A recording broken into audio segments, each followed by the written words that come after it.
What's cracking, y'all? You are now watching Boo TV. Appreciate you for stopping in. Like, comment, subscribe, hit the bell, stay notified, and let's get into the topic for today. What's cracking, everybody? Thanks for stepping in. Got another recommendation from the wonderful Carolyn Waddell. I appreciate you for this recommendation. Now, this one's a little bit different. This isn't a video recommendation. Carolyn submitted to me an article that says, "Is Larry Bird the greatest ever?"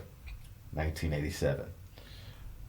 Now, I haven't read the article yet, so I guess it's gonna, give us some breakdown of why Larry Bird should be considered in the GOAT conversation. I don't know. We'll get into it. It's not super lengthy, but it's a decent chunk of literature to definitely make content out of, no question about it. So what I'm going to do is, because this isn't a video and I just don't want to sit here and just, read from an article, I'm going to post some Larry Bird highlights, have those bad guys running. My face won't be on the screen until I'm done reading the article, and I'll just read over the video to see what this article has to say. Now, before I get into it, definitely in the 80s, the conversation was extremely valid, and it was not. Hold on, let me rephrase. I think the conversation is still valid. I think Larry Bird is a GOAT candidate, but it seems like the general public, Larry Bird is one of those guys that people don't understand, don't know enough about him, and has become criminally underrated, honestly, since he retired. Especially as we got into those 2000s, it's just kind of fading and fading and fading. But on YouTube, I've noticed that there's a lot more reactors watching Larry Bird content, and they are starting to learn more about him. Whether they do it for the views or whether they really believe it, I don't know. But it's good to see that Bird's name is getting out there again, and people are starting to understand his story, what he meant to the league, and what he was as a player. So I'm happy to see that. So, like I said, but there's still a lot of people that wouldn't even consider Larry Bird as a GOAT candidate. While back in the 80s, the general public, that was the conversation at the time. Is Larry Bird the greatest player of all time? That was a legitimate conversation that was accepted amongst the public. I think it's a legitimate conversation now, but it's not widely accepted. You know how it is with the youth now. The people that were around with the 80s know who the hell Larry Bird was. People in the 90s, you get into my generations, maybe half of us respect Larry Bird or know his full story. The other half of us don't. Anything past that, they don't know a goddamn thing about Larry Bird, and they're not concerned to educate themselves on Larry Bird, past my generation. That's what I've noticed. That's what I've seen. So I guess that is kind of just how it goes as time moves on. It's kind of sad, but, luckily we have, records and history books and literature and video proof, tapes, recordings where you can shove that stuff on people's face and say, "Let me teach you something, young buck." You know what I mean? So I got Larry. I don't think Larry Bird's the GOAT. I think he has an argument for it. I got Larry Bird third all time, and I got Michael Jordan as the greatest player of all time.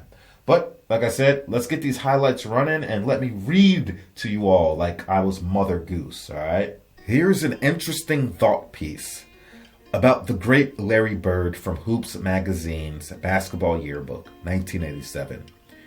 It comes from the late Mike Carey, a very good, long-time sportswriter for the Boston Herald. Carey's sources for this article are superb, but they are mainly then current and former Celtics. Not a Laker or 76er to be had. So, in some ways, this article can be read today as, "Is Larry Bird the greatest Celtic ever?" But in the mid-1980s, Bird and the GOAT question were very much in circulation. More than 30 years later, it's hard to make that argument because of the generational changes in the game. It's the old question. What actually are we comparing? But a healthy Bird in his prime flew higher in the public's estimation than few NBA players since. Carey distills Bird's greatness to his complete mastery of the game which made his non-elite athleticism mostly a moot point. The article's definitely worth reading today to appreciate just how skilled and competitive Bird was at everything. His total package was greater than any of the individual parts, kind of like Nikola Jokic. When Larry Bird was drafted by the Celtics 8 years ago, there were many questions about the 6'9" Indiana State forward's potential. His critics, among which were some very well-known NBA scouts, claimed that he had no speed, no quickness, no jumping ability. In the pro game, they said Bird's weaknesses would be exposed. Today, there's only one question about Larry Bird, which has not been completely answered. Is he the greatest player ever? Red Auerbach, who as coach, then general manager, now president, has molded the Celtics into sports' greatest dynasty. He believes that Bird is indeed the best player in history. Before Bird came along, I used to think no one would ever come close to Bill Russell, said Red. He was a force at center, the best player of his era.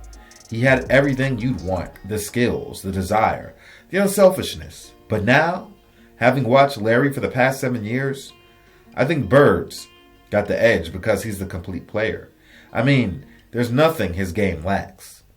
He's the definition of the word perfectionist. In his mind, every shot should go in. Every pass should be on target. There's no margin for error, at least not for him. Perhaps Bird's greatest asset in his ability to perform under pressure. There can't be anyone who was any better in the clutch, said Celtic teammate Kevin McHale, because he doesn't even know what pressure is. There can be 15,000 fans jumping up and down and 2 guys from the other team waving their hands in his face, and all Larry will see is the ball and the basket. The game can be on the line, and for him, it's just like playing horse in the driveway back in French Lick. Pressure doesn't exist in his mind. He just looks at each shot as a challenge. Some may be tougher than others, but none are impossible. Whatever it takes to win, he will do. No one knows that more than we do. Red agrees. I used to tell people that the best I ever had in rising to the occasion were Kuzi, Havlicek, and Russell, he says. But Larry goes beyond them in that phase of the game. I've seen him do things that no one else would dare try. I've seen times when we were down by 2 points with only a couple seconds left on the clock. Not only does Larry want to make that last shot, but he wants to get in position for a 3-point, 25-footer that'll win it for us. He's got that much concentration, that much confidence in his shot. This season, Bird is seeking to become the only player in history to win the MVP 4 straight years. Blog note, Bird wouldn't win the 4th MVP. The honor went to Magic Johnson in 1987. For his career, he has averaged 23.9 points, 5.9 assists, and 10.5 rebounds. In 85-86, he led the league in free throw percentage at 89%, while finishing 4th in scoring, 25.80, 7th in rebounding, 9.8, 4th in three-point field goal accuracy, 42%, and 9th in steals, just over 2. Bird capped his most impressive campaign by being voted the MVP in the finals of the playoffs.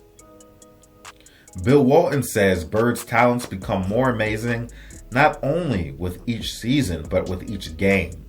You watch him one night and you swear you've seen it all. Then the very next night, Larry does something even more spectacular. He's the best I've ever seen. And I know I haven't seen the best of him yet, says the Celtics center. The only reason he's not better than what we see is that the league doesn't offer him enough competition. I can't picture anyone coming along who will be able to match all the things he does so well. What makes Bird unique is that it's difficult to pinpoint his greatest skills. You think of Magic Johnson as a great passer and playmaker. You think of Bernard King as a scorer. You think of Moses Malone as a rebounder. Larry does everything at the highest level, says Celtic guard Danny Ainge. If someone asked me what he did best, I wouldn't know where to begin. There's Bird's seemingly unlimited shooting range with either hand. There's his blind, behind-the-back bounce passes on a fast break. There is his knack for ruining an opponent's 3-on-1 attack with one perfectly timed swipe of the hand. The list could stretch for miles. What makes him so great is that besides being the most talented player in the league, Larry also happens to be the most unselfish, says Ainge. To really appreciate him, you have to look at his total game. He does all the little things it takes to win. In the opinion of Hall of Famer Bobkuska, Bird is the only player in history to possess a complete game. I mean, Larry's the first to have mastered every skill there is to learn. What I admire most about him is that he worked hard to get to this level, and he'll continue to work hard to improve, says Kuzi. I'm almost convinced that someday we're going to witness the perfect game from him. Someday everything will go right for him. There isn't any other player I've seen that I could possibly say that about. But Bird just grins and jokes about himself when the subject of a perfect game is brought up. Hell, I'm not smart enough to go 48 straight minutes without making a mistake, he says. I don't want to play perfect. I just want to make sure I never play bad. I expect a lot from myself, but not anything close to perfection. Bill Fitch, who coached Boston during Bird's first 4 seasons as a pro, claims he has never met a more self-demanding player. Larry's got it all: talent, attitude, instinct, yet he's probably his own toughest critic. He could have a triple-double and still be genuinely upset with the way he played. I've seen that happen. I don't think there's ever been a time when Larry has been totally satisfied with his game, and knowing him, I don't think there ever will be. While Bird realizes his game has limitations, he often displays an air of supreme confidence.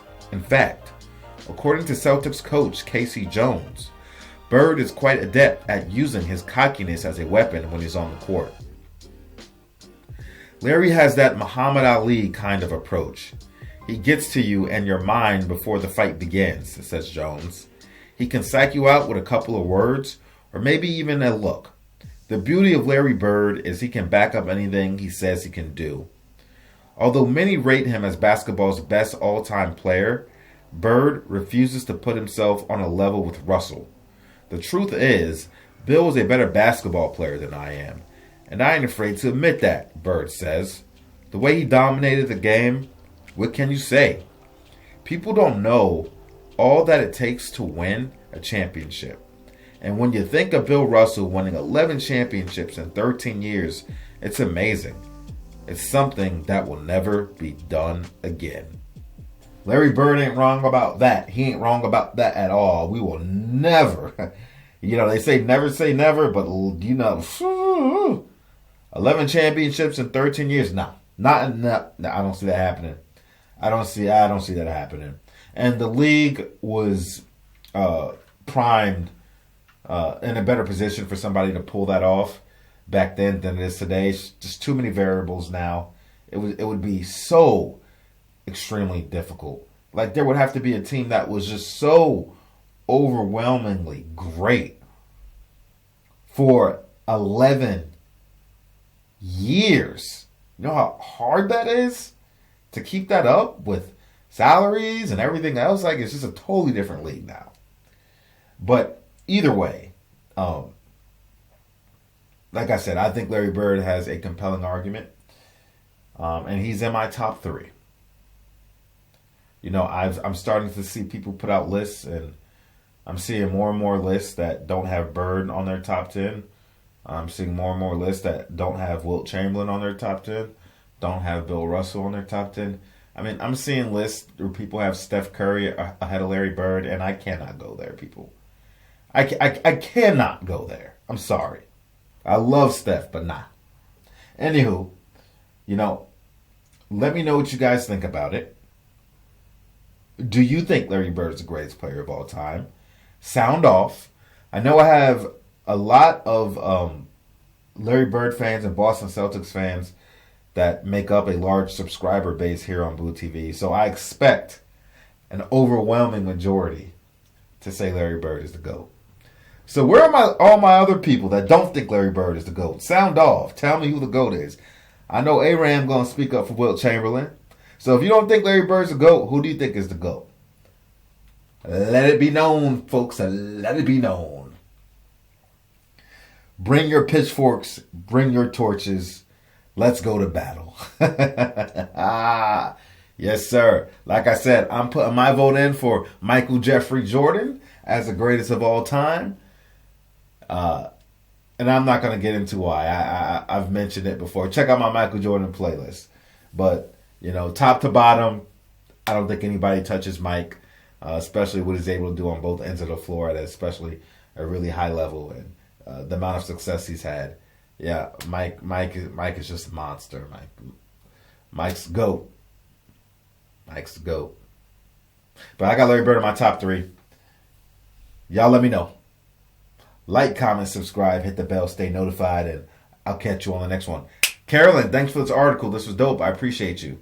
We out, baby.